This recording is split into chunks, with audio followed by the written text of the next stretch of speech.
그 뭐든 몸에 다 이렇게 붙이는 것으로 아주 유명한 그런 사람이 그 TV에 나온 것을 제가 최근에 본 적이 있습니다. 그 사람은 그 이란 사람으로 아볼 파질이라는 그런 이름을 가진 그런 사람인데요. 뭐든지 그냥 몸에 다 붙이는 거예요. 그래서 그 기네스북에 오르기도 하고. 그런데 최근에는 또 이런 시도를 했다라는 거예요. 숟가락 있잖아요. 숟가락을 몸에 붙이는데 자기 우통을 다 벗고 그 자기 맨살에다가 숟가락을 무려 96개나 붙여가지고 기네스북에 등재됐다. 그런 게 그 우리나라 그 TV에 나오더라고요. 제가 언뜻 그것을 봤습니다. 참 그걸 보고선 드는 생각이 참 재밌게 사는 사람들이 많이 있구나. 그런 생각이 들었습니다. 그러나 그런 일들이 그저 한번 그냥 재밌게 웃는, 재밌게 보는 그런 화제거리가 될 수 있을지는 몰라도 그게 인생에 얼마나 큰 의미가 되고 그 인생에 대단한 의미가 되는 겁니까?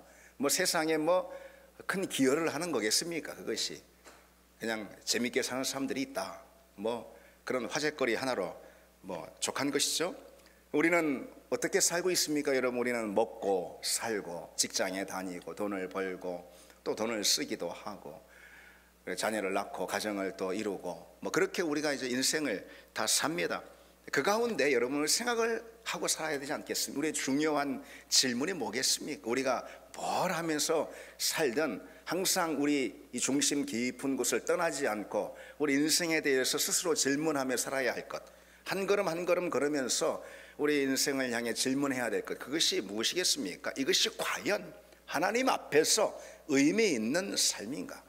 이것이 과연 하나님 앞에서 다 계산이 될 터인데 하나님 앞에 계산이 되는 그런 의미 있는 걸음인가? 이 걸음이 바로 그런 것인가? 이것을 질문하면서 우리가 살아야 하지 않겠습니까?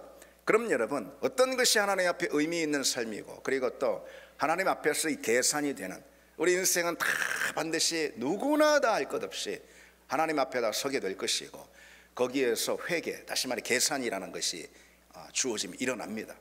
그럼 여러분, 하나님은 무엇을 기준으로 그 삶을 평가하시고 판단하시고 또 심판하시고 계산하시고 그러겠습니까? 그 삶이 복음으로 하나님이 그리스도를 통해서 우리에게 주신 그 생명의 복음, 그 진리의 말씀, 그 생명의 복음과 진리의 말씀으로 그 사람이 과연 얼마나 많은 영혼들을 살렸느냐, 그거 아니겠어요? 그렇죠? 살리는 인생이 되었느냐, 복음으로 진리로 얼마나 많은 사람들을 하나님 앞에 인도했느냐, 살리는 사람이 됐느냐. 참 살리는 사람이 되어야 할 줄 믿습니다. 그것이 하나님 앞에 우리가 섰을 때 하나님이 우리 인생을 정말 의미 있다 칭찬하시고 인정해 주실 그런 아주 가장 중요한 기준이 되는 줄 믿습니다. 복음으로 우리가 가진 어떤 자원으로다가 살릴 수 있는 건 없어요. 그런 자원은 없어요. 우리가 무엇으로 다른 사람을 살립니까? 우리가 가진 좋은 성품으로, 우리가 가진 어떤 돈으로, 우리가 가진 어떤 재능으로 누군가를 살릴 수 있습니까? 천만의 만만의 말씀이죠. 하나님 우리에게 누군가를 살리라고 주신 자원이 있습니다. 능력과 권세가 있습니다. 그것이 무엇이죠? 복음입니다. 생명의 복음, 진리의 말씀이죠. 하나님 우리에게 그것을 주신 줄 믿습니다. 그 선물을 우리가 다 받았습니다. 그 능력과 권세를 다 받았어요. 그것으로 누군가를 어떤 한 영혼이라도, 한 가정이라도 살리느냐 거기에 있다라는 것이죠. 그런 우리 인생에 다 되기를 바랍니다. 오늘 말씀은요, 주님이 우리에게 주신 지상명령이에요. 이 지상명령이라는 것은 지상에서 주신 명령 이런 게 아니고 최고의 명령이다, 이런 것입니다. The Great Commission, 최고의 명령이다, 그런 것입니다. 너희는 가서 모든 민족에게 복음을 전했어. 제자로 삼아, 이거죠. 모든 민족을 제자로 삼아 내가 아버지와 아들과 성령의 이름으로 세례를 주고 내가 너희에게 분부한 모든 것을 가르쳐 지키게 하라. 모든 민족을 제자로 삼으라. 바로 그런 이제 명령, 복음으로 영혼을 살리라, 이거 아니겠습니까? 그것이 주님께서 우리에게 주신 지상 명령인 거죠. 우리 인생은 정말 그 부르심 앞에 있는가 늘 점검해야 하는 것입니다. 그게 지혜로운 인생입니다. 내가 오늘도 행복했나? 내 마음에 상처는 없었나? 나 오늘도 즐겁게 살았나? 이런 거, 그런 것은 여러분 다 그렇게 살길 바랍니다. 그러나 그런 것은 다 한때고 안개처럼 지나가는 것이죠. 다 지나가는 것입니다. 우리를 정말 하나님 앞에 세울 때 하나님 앞에 칭찬받게 하는, 그리고 우리를 천국으로 인도하는 것, 그것이 무엇인지 늘 우리는 점검해야 하는 거지. 그러므로 너희는 가서 모든 민족을 제자로 삼으라. 너희는 가서 제자로 삼으라. 이 말씀이죠. 복음으로 생명을 살리는 일을, 그 일을 해라. 우리 교회에 주신 비전도 바로 그것임을 믿습니다. 우리 교회가 여기 왜 있습니까? 우리 교회 여기 있는 존재 이유가 무엇입니까? 그것은 우리가 여기서 뭘 누리고 교회를 통해서 뭘 얻고 신앙생활하고 그런 것보다도 그 이상으로 무엇이죠? 그 우리 교회 여기 있는 존재의 이유와 목적이 무엇입니까? 가서 모든 민족으로 제자를 삼으라. 그거 아니겠어요? 아버지와 아들과 성령의 이름으로 세례를 주라. 내가 너희에게 분부한 모든 것을 가르쳐 지키게 하라. 이 제자 삼는 것, 제자 삼는 비전, 제자 삼는 비전, 이것이 우리 교회의 존재 이유임을 믿습니다. 그리고 우리 인생도 그렇게 다 불러 주셨습니다. 그래서 우리 교회가 왜 여러분 332 비전이라고 우리가 다 붙들고 있지 않습니까? 그것은 300명의 제자, 그리고 30개의 목장, 20곳의 선교지를 우리가 섬기는 거, 300명 제자 해가지고 이거 숫자를 말하는 거, 교회가 성장하자, 꼭 그런 걸 말하는 게 아니라는 것이죠. 이 제자화하는, 많은 사람을 제자로 삼는 이 비전과 목적을 우리 모두가 좀 선명하게 다 모두가 한 사람이 되어서 딱 붙들자, 하나가 되어서 붙들자, 선명하게 붙들자, 그런 의미에서 332 비전, 이렇게 우리 교회가 붙들고 있는 것입니다. 그것은 제자 삼는 그런 비전이라는 것이죠. 그 비전에 여러분 우리 모두가 한 마음을 갖기를 원합니다. 가서 제자 삼으라. 가서 제자 삼으라. 우리는요, 다른 것은 좀 열기가 쉽고 다른 것은 조금 실수가 있고 다른 것은 좀 모자란 것이 있다 하더라도요, 가서 제자 삼으라. 이 주님의 명령과 이 말씀에는 우리 심령이 다 불타오르기를 원합니다. 불타오르기를 원합니다.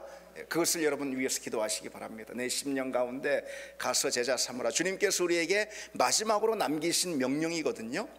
그리고 성천하셨잖아요, 주님이. 그렇죠? 그러니까 지상에서 주님께서 우리에게 주신 마지막 명령인 거예요. 가장 중요한 명령이라는 것이죠. 그래서 우리가 이 주님의 말씀 안에서 우리 심령이 뛰도록 그렇게 여러분 기도하시기 바랍니다. 세상 사람들을 주님의 제자로 삼는 일, 그 말씀에 순종하는 그런 일, 이처럼 중요한 것은 없고요, 정말 그 주님의 이 명령에 순종했던 수많은 사람들이 있었기 때문에 교회 가운데, 교회 역사 가운데 이 명령, 이 말씀 하나 붙들고 그 존재, 그 인생 전체를 쏟아넣었던 수많은 우리 믿음의 선배들이 있었기 때문에 우리가 여기 이 자리에 있는 것입니다. 우리가 어느 날 갑자기 여기 이 자리에 있는 것이 아닙니다. 우리가 자의로 여기 나와서 여기 이 자리에 있는 것 같은데, 그래서 내공이 많은 것 같은데 그렇지 않다는 거죠. 주님의 이 말씀, 가서 제자 삼으라는 이 명령을 붙들고 정말 그 인생을 쏟아넣은 그 수많은 우리 믿음의 선배들이 있었기 때문에, 그들의 헌신이, 이 말씀에 대한 그들의 철저한 순종이 있었기 때문에 사실 오늘 우리도 여기 이 자리, 구원을 얻고 생명의 복음을 누리고 그리고 천국을 소망하고 천국의 시민권을 가진 주님의 자녀로 바로 이 자리에 있는 이유가 다 거기에 있다라는 것이죠.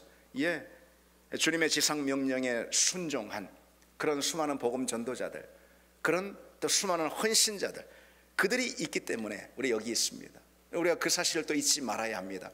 주님의 은혜, 그 살을 찢고 그리고 물과 피를 흘리신 그 놀라운 주님의 은혜, 그 은혜와 더불어서 그 은혜의 복음을 그 전 생애를 불태우듯 증거했던 주님의 이 말씀 붙들고 순종하며 그런 우리 믿음의 선배들이 있었기 때문에 우리가 다 여기 있게 된 거라는 것이죠. 참 놀랍고 정말 감사한 일 아니겠어요, 여러분? 우리나라 초기 선교 역사를 보면은요, 그게 바로 이 미랄이 되는 거예요. 그것이 미랄이 되었던 그런 헌신된 선교사들이 많이 있었습니다. 그래서 우리가 여기 이 자리에 이렇게 정말 지금 편안한 시대 아니겠어요? 이런 시대에 우리가 기쁨으로 찬양하고 은혜를 누리면서 신앙생활 하고 있다, 이 말이죠. 이 최초의 선교사, 우리나라 최초의 선교사, 여러분들 아시듯이 언더우드 선교사입니다. 언더우드. 이 언더우드는요, 이 조선이라는 나라 당연히 듣도 보도 못했던 예, 그런 나라였어요. 이 나라가. 예. 그래서 당시 서구 사람들의 시각에서 이 조선이라는 나라는요, 물론 이제 이 일제 식민 치하에 있었으니까 일본이 그런 식으로 이 조선을 조선 사람들을 소개해서 그럴 수도 있겠지만, 또 조선이라는 이 나라 자체도 물론 나라 국권도 다 잃어버렸던 그런 때지만, 예, 정말 뭐 참 서양 사람들 눈에 볼 때 대단히 미개한 그런 나라였어요. 미개한 나라예요. 그리고 뿐만 아니라 위험스러운 그런 나라였어요. 오늘 우리로 보자면 저 아프가니스탄 가면은 좀 위험하다, 여행 경계령, 여행 금지령 이렇게 있듯이, 당시 서구 사람들 눈에 비치는 조선은 바로 그와 같았다라는 것이죠. 그런 조선 땅에 만약 선교사로 들어오려고 한다고 대단한 각오가 필요한, 대단한 희생을 감수해야 되는 그런 일이었습니다. 19세기 미국의 교회에 어마어마한 영적 부흥, 대각성 운동이 일어났거든요. 그것을 통해서 학생 자원 운동이라는 그런 이제 선교, 학생들, 대학생들이에요. 그리고 청년들이 선교사로 막 지역에 파송이 되는 그런 학생 자원 운동이라는 것이 일어났습니다. 대부흥 운동, 부흥 운동의 폭발로 인해서 대학생 청년들이 학생 자원 운동, 그래서 복음 전도를 하기, 선교를 하기 위해서 각 여러 민족으로 흩어지는 그런 운동, 그런 사건들이 일어났어요. 그 가운데 언더우드라는 이 사람이 조선에 지원하는 선교사는 아무도 없더라, 그런 안타까운 소식을 접해 들고요, 이 언더우드가 조선 그 선교를 자원하게 됩니다. 최초로 그런 것이죠. 예. 당시 언더우드는 26살로요 젊죠. 예. 아펜젤러를 비롯해서 당시 모든 선교사의 나이가 20대 후반, 30대 초반이었습니다. 예. 20대 초반도 있었어요. 예. 어쨌든 당시 26살이었던 이 언더우드는요, 약혼녀가 있었어요, 미국에. 예. 그래서 조선에 들어오기 위해서 제일 먼저 약혼녀를 설득해야 되지 않겠습니까? 우리 같이 저 조선 땅에 가서 우리 하나님의 복음을 전하자고, 지상 명령, 주님께서 우리에게 주신 그 명령에 순종하자고 약혼녀를 계속 설득합니다. 근데 약혼녀가 이제 묻습니다. 그곳에 가면은 뭘 먹나요? 뭐 듣도 보도 못한 그런 나라인 거예요. 그곳에 가면은 뭘 먹나요? 모르겠어. 그곳엔 병원이 있나요? 모르겠어. 아니 그러면 당신이 조선에 대해서 아는 것은 뭐가 있습니까? 내가 아는 것이란 오로지 하나, 그곳엔 하나님을 모르는 1000만 명의 백성이 있다라는 그 사실이요, 그랬습니다. 그리고 조선 선교의 이 꿈을 굽히지 않자 결국은 이 약혼녀로부터 파혼을 당합니다. 선교사로 오기 위해서 파혼당하는 그런 큰 어려움을 이제 선교사로 들어오기 전부터 감당하게 된 것이죠. 이렇게 파혼을 당하고 그리고 이제 선교사로 이제 들어오게 됩니다. 언더우드는 1885년 4월 5일 아침에 저 인천의 당시 제물포 항에 도착을 해서 첫 발을 내딛거든요. 그러니까 한국에, 우리나라 조선이었죠 그때는, 복음을 전하기 위해서 온 첫 번째 선교사의 그 발을 내딛는 그 역사적인 사건인 것이죠. 마치 바울이 저 에게해를 건너서 이제 유럽에 첫 발을 내딛었듯이, 그런 정말 이 하나님 나라의 복음 증거의 역사에 있어서 굉장히 역사적인 사건 아니겠습니까? 그런데 참 흥미로운 점은요, 당시 1885년 4월 5일이 그 해에 뭐였냐면은 부활주일이었어요. 부활주일 새벽에 제물포항에 선교사 언더우드가 첫 발을 내디딘 거예요. 참 이건 너무나도 의미 있다. 저는 예전에 그 역사를 배우면서 참 눈물이 나더라고요. 이 어둠 사망의 땅, 이 조선 땅 가운데, 그렇죠, 우리 선조들의 땅이죠.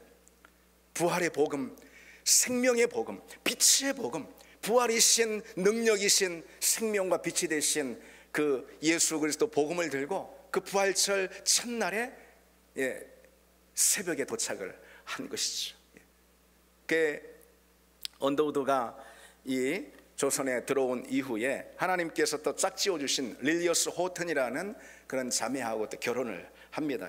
그래서 정말 뭐 그때부터 왕성하고 엄청 헌신적인 그런 선교 활동을 다 펼치죠. 이 자리에서 뭐 다 말할 수가 없습니다. 그건 책 한 권으로 돼 있을 정도로 큰 그런 역사들을 펼칩니다. 그 가운데 교회를 세우는 것은 당연한 것이요. 그리고 복음 전도를 위해서 학교도 세우고요, 병원도 세우고요. 그것이 서울에 있는 서울에 있는 세문안 교회이고요. 언더우드가 세운 교회가. 그리고 또 연세대학교고, 그리고 세브란스 병원이고, 다 그렇게 됩니다. 예. 당시 조선은요, 이 서양 선교사들에게 있어서는 정말 척박한 그런 땅이었어요. 예. 조선 사람들이 서양인들을 봤어야지 언제. 그렇잖아요. 왜 이렇게 코도 길쭉하고 생기고 허여물건하게 생겨가지고, 키도 크고 말이지. 이거 어느 인종이야? 이거 외계인 아니야? 조선 사람들에게는 거의 그런 식으로 이 서양 선교사들이 비춰졌습니다. 많은 선교사들이 복음 전도 중에 정말 어려움들을 많이 겪거든요. 여기에 병원이 있습니까? 먹을 것이 제대로 맞습니까? 풍토가 맞습니까? 그래서 정말 많은 선교사들이 질병, 사고, 그리고 또 이 영양 실조 때문에, 영양 결핍 때문에 못 먹어서 죽고, 과로로 또 죽기도 하고, 많은 선교사들이 이렇게 목숨을 잃었습니다. 특별히 선교사들은 건장하니까, 어른들이, 청년들이니까. 근데 그 자녀들 있잖아요. 어린 자녀들, 2살 아니면 몇 개월 된 그 자녀들 있었거든요. 그 자녀들이 풍토병 때문에 이 지역에 견디질 못하는 거예요. 새로운 지역 환경에. 그래서 그 자녀들, 어린 자녀들이 많이 죽었습니다. 15살 아래 되는 그 어린 선교사들의 자녀들이 무려 47명이나 서울에 가면은 외국인 그 선교사 묘지인 양화진이라고 있습니다. 그 유명한 그 양화진에 47명이 묻혀 있습니다. 어린 자녀들만. 근데 양화진에 묻혀 있는 어린 자녀들이 그런 것이 더 많습니다. 그러니까 선교사들이 자기가 죽는 건 괜찮아요.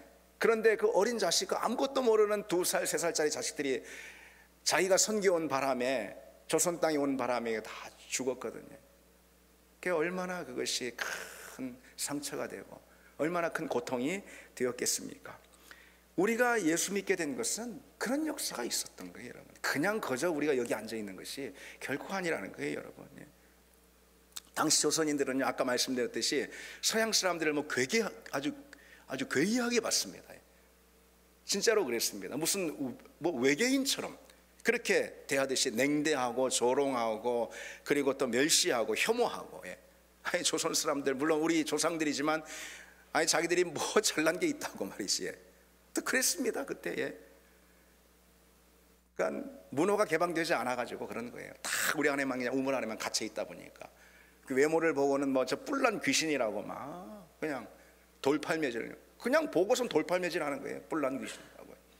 그리고 저 서양 귀신들이 말이지, 우리 애들을 잡아가지고 가가지고서 우리 애들을 잡아먹는다. 그리고 누나를 뽑아서 먹는다. 이런 식으로 그 유언비어를 막 퍼뜨리곤 그렇게 했습니다. 그런 환경에서 여러분, 선교사들이 복음을 전했습니다.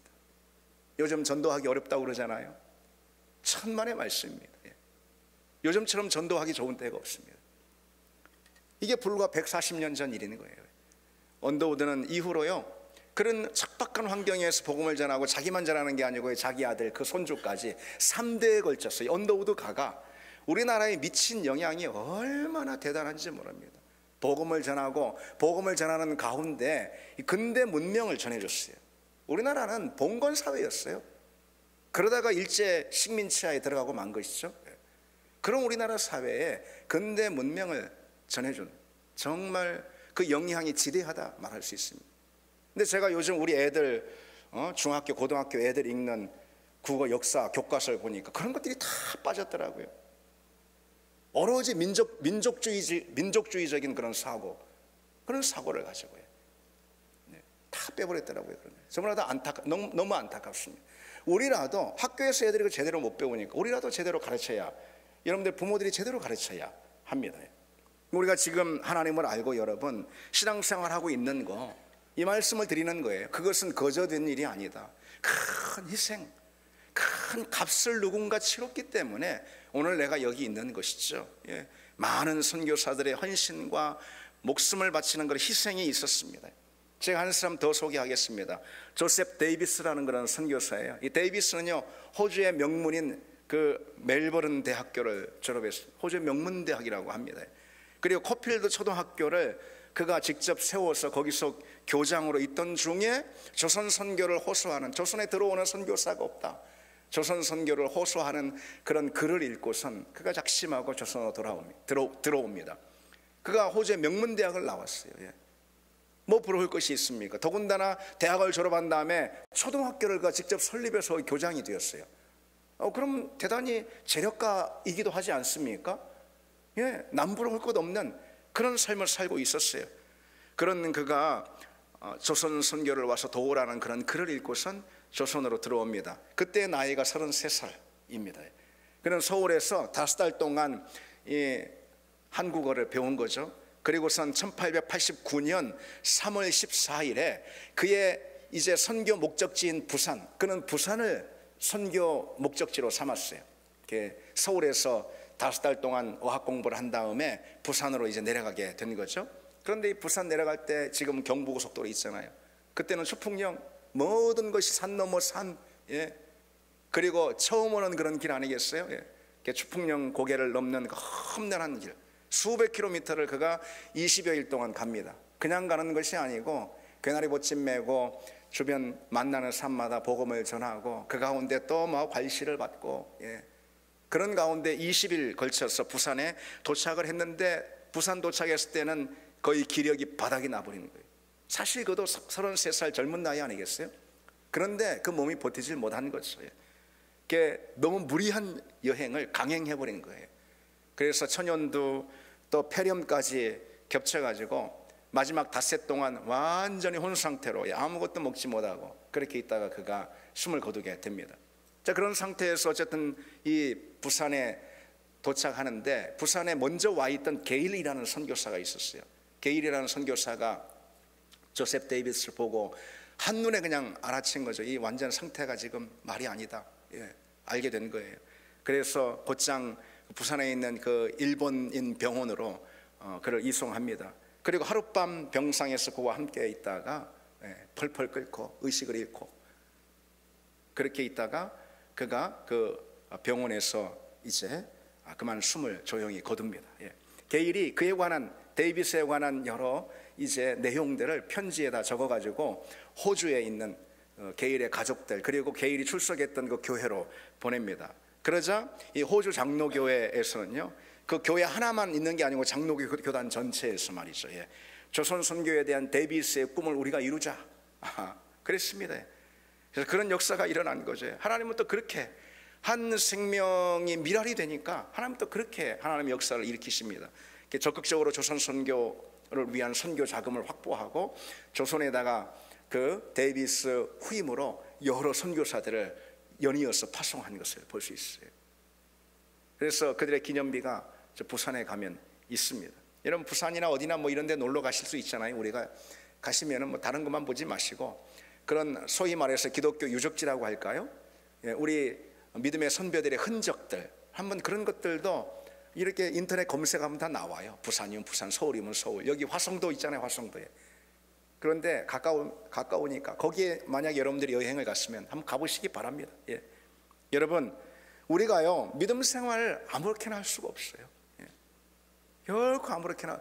저도 오늘 말씀을 이렇게 준비하면서 제일 많이 드는 생각이, 정말 내가 믿음 생활 그냥 아무렇게나 할 수는 절대 없구나.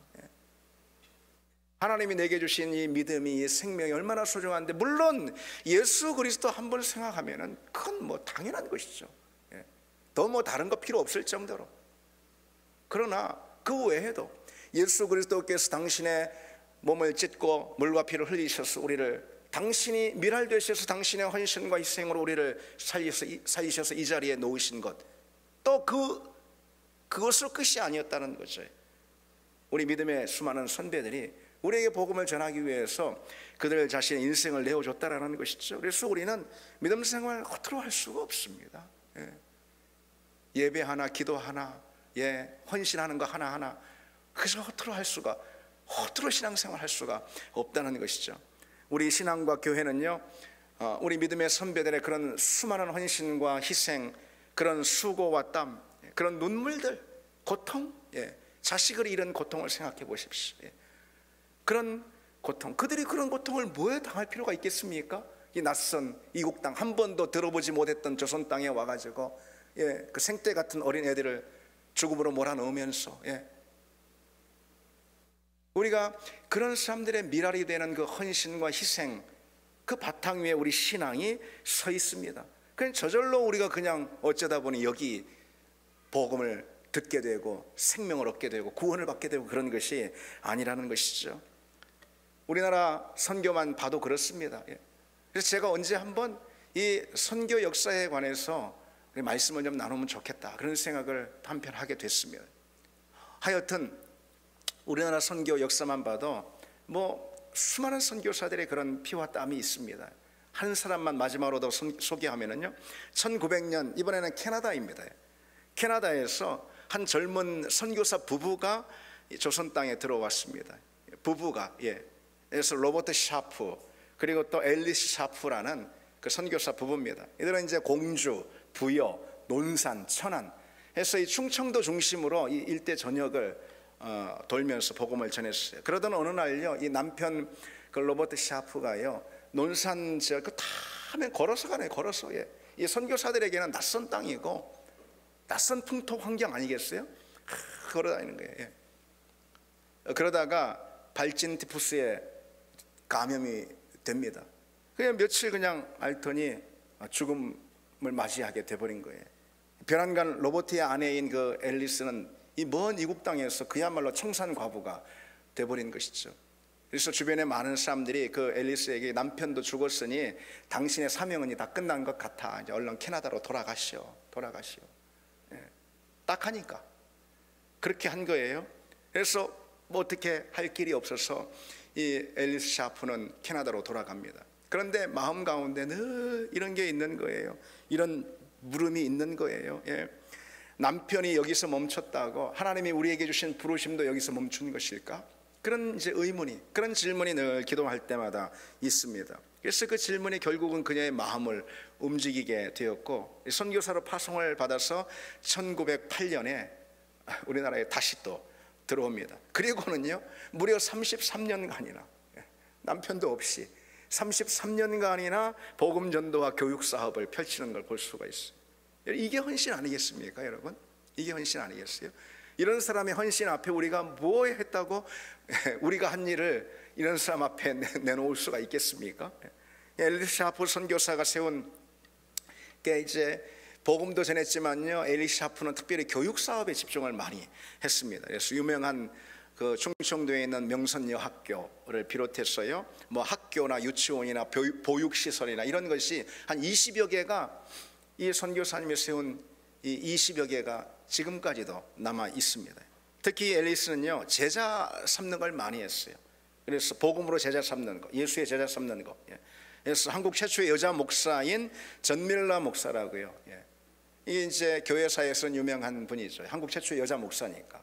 전밀라 목사가 그분의 제자이고, 중앙대학교, 지금 서울에 있는 그 중앙대학교의 설립자인 임명신 박사가 역시 이 앨리스 샤프의 제자입니다. 그리고 또 그 유명한 유관순 열사, 역시 유관순 열사의 활동지가 천안이었거든요. 충청도 사람이에요.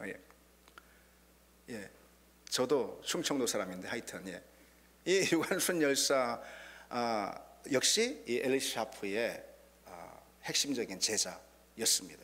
이런 사람들을 일으켜서 그들에게 하나님의 시민권을 고취시키고 또 독립의지를 고취시키고, 다 누가 그렇게 했는가?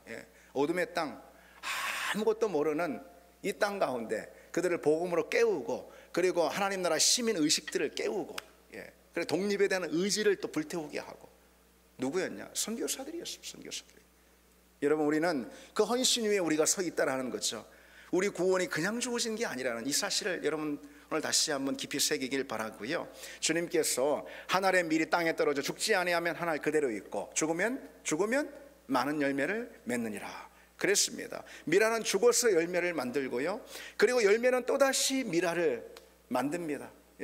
그리고 그 미라는 다시 또 열매를 낳고요, 그 열매는 다시 또 미라를 만듭니다. 그처럼 생명의 역사가 일어나는 거예요. 생명의 역사가 그렇게 계속 이어지는 거라는 거죠. 미랄이 죽어지지 않으면 열매도 없고요, 열매가 없으니 더 이상 생명의 역사가 진전하지 않는 거예요. 죽지 않고서는 열매를 맺지 못하는 거죠. 복음이 전진하고 교회 부흥이 일어나고 하나님 나라가 크게 확장이 되고요. 우리나라가 바로 그런 어떤 교회사를 갖고 있지 않습니까? 그런 위대한 교회사를 갖고 있습니다, 우리나라가. 그 위대한 교회의 역사, 이것이 중단돼 버리면 안 되잖아요, 우리 시대에. 그렇죠? 우리 선배들이 하나님께 순종해서, 하나님 말씀에 순종해서 이룬 그 위대한 복음 전도의 역사가 우리 세대에 끝나면 되겠습니까, 여러분? 안 되죠. 우리가 이어가지 않겠습니까? 무엇으로 이어갈 수 있습니까? 하늘의 밀알이 땅에 떨어져 죽으면 많은 열매를 맺으리라. 밀알이 되는, 복음의 밀알이 되는 우리가 되기를 원합니다.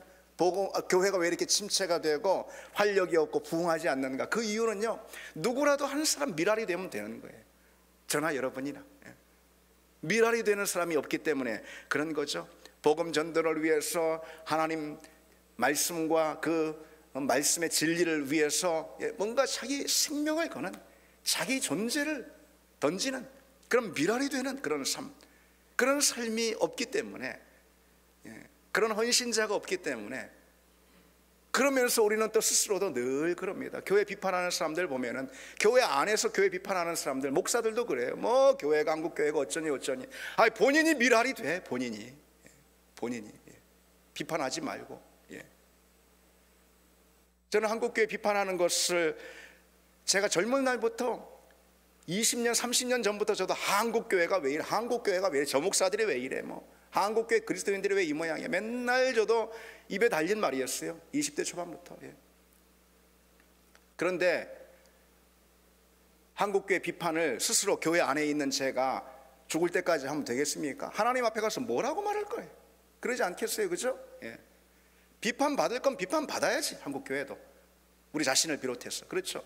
그러나 그게 중요한 게 아니고, 그럼 비판 의식이 있으면 비판 의식이 있는 그 사람이 먼저 밀알이 되라, 이 말이에요. 그래서 허구한 날 설교 시간이나 유튜브에 나와서 한국교회를 비판하는 그 유명한 목사들이 있어요. 본인들이나 똑바로 해, 본인들이나. 우리 역시 마찬가지입니다. 우리 역시 남 얘기할 거 아니지, 우리 역시 마찬가지. 우리가 깨어서 먼저 우리가 조금이라도 밀알이 되면 되는 거예요. 아멘. 우리가 조금이라도 내가 할 수 있는 밀알의 한 걸음을 내디디면 되는 것입니다. 오늘 말씀을 다시 한번 보십시오. 너희는 가서 모든 민족을 제자로 삼아 아버지와 아들과 성령의 이름으로 세례를 주고 내가 너희에게 분부한 모든 것을 가르쳐 지키게 하라. 그리고 뭐라고 돼 있죠? 볼지어다 내가 세상 끝날까지 너희와 항상 함께 있으리라. 여러분, 이 말씀이 참 중요합니다. 마지막으로 여러분, 이 말씀을 마음에 새기길 바랍니다. 이 말씀이 우리 인생의 가장 큰 부르심이고 최고의 사명이죠, 우선. 그렇죠? 가서 제자 삼으라, 이것이 우리의 최고의 사명 아니겠어요? 지상 명령이니까. 이 부르심과 사명으로 우리 삶을 밀알의 자리로 주님께서 불러주시는 거예요. 그리고 여러분, 중요한 사실이 있어요. 중요한 사실. 그 부르심과 사명에 참여하고 헌신할 때 주님께서 어떻게 함께 하신다라는 약속이 있는 거예요. 함께 하신다라는. 여러분, 주님이 승천하시기 전에 제자들 마지막 그 육신으로 만나는 그 자리에서 주시는 제일 중요한 말씀인 거예요. 말하자면 유언, 주님께 유언이 있다라는 건 좀 이상한 말이지만, 하여튼 유언과도 같은 아주 굉장히 중요한 말씀이다, 이런 사실인 거예요. 근데 약속으로 주신 게 무엇이냐? 내가 너희와 항상 함께 있으리라. 걱정하지 말라, 염려하지 말라, 두려워하지 말라, 내가 너희와 항상 함께 있으리라. 이 말씀을 약속으로 주셨어요. 그런데 그 약속 전에 뭘 주셨죠? 명령을 주셨어요. 어떤 명령이요? 가서 제자 삼으라. 이게 무슨 말씀이에요? 너희가 가서 제자 삼을 때 내가 너희와 함께 있으리라, 그 말씀 아니겠어요? 너희가 가서 복음을 증거하고 많은 사람들을 생명의 자리로 이끌 바로 그때에, 그 자리에 내가 너희와 함께 있으리라. 하나님의 그 약속은 우리가 명령을 준행할 때 주어지는 약속이라는 것이죠. 여러분, 잊지 마시기 바랍니다. 하나님의 은혜가 언제 임합니까? 하나님의 능력이 언제 임합니까? 하나님이 함께 하신다는 약속이 언제 우리에게 주어집니까? 우리가 제자 삼는 주님의 그 명령에 어떤 모습이, 어떤 모양이라도 우리가 참여할 때, 함께 할 때, 그때 주님이 우리에게 주시는 그 약속이 주어지는 거예요. 그건 여러분, 마가복음 16장에서도 같습니다. 마가복음 16장이 마지막 장이잖아요.